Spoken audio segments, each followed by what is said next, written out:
اس لیے جب ماں باپ میں جدائی ہو جائے تو شریعت یہ کہتی ہے کہ بچہ اور بچی کو 10 سال تک ماں کے ساتھ رہے، باپ خرچہ دے۔ یہ محبت کا زمانہ ہے۔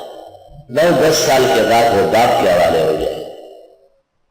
اب عظمت کا اور بڑائی کا وقت آ گیا ہے۔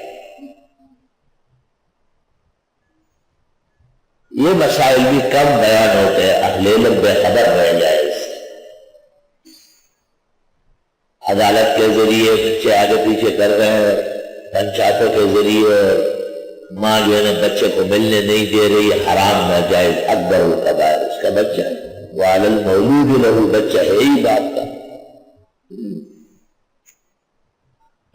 وآتوا الیتامی اموالہم، دے دو یتیموں کو ان کے مال۔ یتیم جس کا باپ مر چکا آیا ہے، خود نابالغ ہو، بلوغ کے بعد کوئی یتیم نہیں ہوگا۔ لا یتم بعد البلوغ ولا یتر بعد العروس، ادیب لوگ کہتے ہیں بلوغ کے بعد کوئی یتیم نہیں، ورنہ سارا جہان یتیم ہو، اور شادی کے بعد خوشبو کا کوئی خاص فائدہ نہیں۔ یہ تو جب آپ کا جسم اور کپڑے معطر ہو، اعلیٰ ترین گلاب اور چنبیلی لگی ہوئی ہے، اور جوانی محفوظ ہو،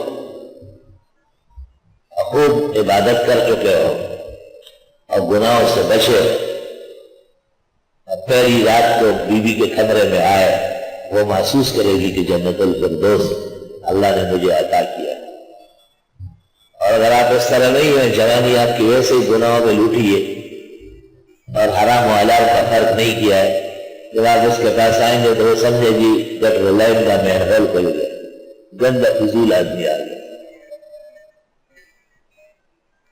یہ مطلب ہے ولا یتم بعد البلوغ ولا یتر بعد العروس۔ فقہاء کہتے ہیں 3 موقعوں پر خوشبو لگانا سنت طریقہ ہے۔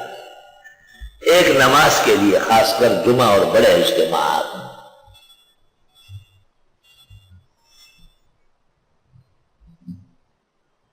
اور دوسرا شادی کے لیے، بیوی سے ملاقات کے لیے۔ صفائی ستھرائی بھی چاہیے کہ بغلوں کی بو نہ ہو، دانت کا بو نہ ہو۔ ہمارے مہمان آتا تھا، وہ جو گیٹ کے اندر داخل ہو جاتا، دفتر کے سامنے مجھے معلوم ہو جاتا کہ گٹر لائن جو ہے نا کسے کھل گیا۔ ایک دن میں نے اس کو کہا کہ آپ کی گھر والی سے آپ ملاقات کرتے ہیں؟ میں نے کہا وہ گزارا کیسے کرتی ہے؟ آپ تو جب مجھ سے بات کرتے ہیں تو میں یوں منہ اڑاتا تھا، تو وہ میرے وقت بات ہے، میں دل بد بھی نہ راضی کرتا، اس سے کہ خوب ہنسے ہوا، بڑے اونچے عالم مناظر تھے، اور مجھے بعد میں کہا یہ کم لوگ جانتے ہیں کہ آپ کتنے خیر خواہ ہیں۔ 60 سال سے میری عمر زیادہ ہو گئی، آج عقل آئی۔